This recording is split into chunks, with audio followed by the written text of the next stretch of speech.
Mga katoys, tara, game na tayo. Pamigay presyo po natin ito. So, unahin po natin ito ayan po si Broly. No markings. Complete po with stand. So, may interested po dito, bibigay ko na lang po ito, 350. Ayan po, sa Dragon Ball Z muna po tayo. So sa interested po, paki-screenshot na lang po and PM po.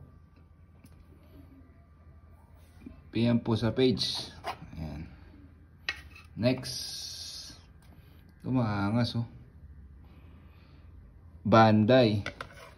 Ayan po si Vegeta. Naka-battle position po siya oh. Ayan oh, angas. Markings po pala nito ni Vegeta is Bandai. Ayan po, ibibigay na lang po natin yan, 450. Assist po yan, wala pong box.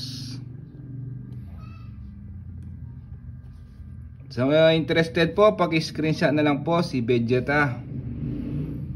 And paki-PM na lang din po sa page. Next po natin, ito si Goku na Super Saiyan 4. Assist po, wala pong stun. Wala rin pong markings. Pero ayan po ang angas oh. Yung skin niya oh, detalye. Ito po, ibibigay ko na lang 300 sa interested po kay Vegeta Super Science. Paki-screenshot na rin po.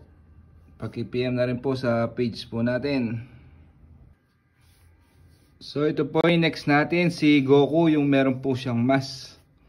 Ito po yung time na parang naging kontrabida po siya dito. So no markings. Assist po, wala pong stun, ay wala pong box. Pero may put base. 250. 250 na lang po dito. As is. Sa interested po, paki-screenshot na rin po, paki-PM na rin po sa page. Ito po yung next po natin, si Goku. Markings po, Ban Presto, Authentic. Sige, 450 na rin po. Parang si Vegeta po kanina, yung Bandai. Yung po yung mga Authentic, Ban Presto, Bandai. So, yan po sa mga interested din po dito, paki-screenshot na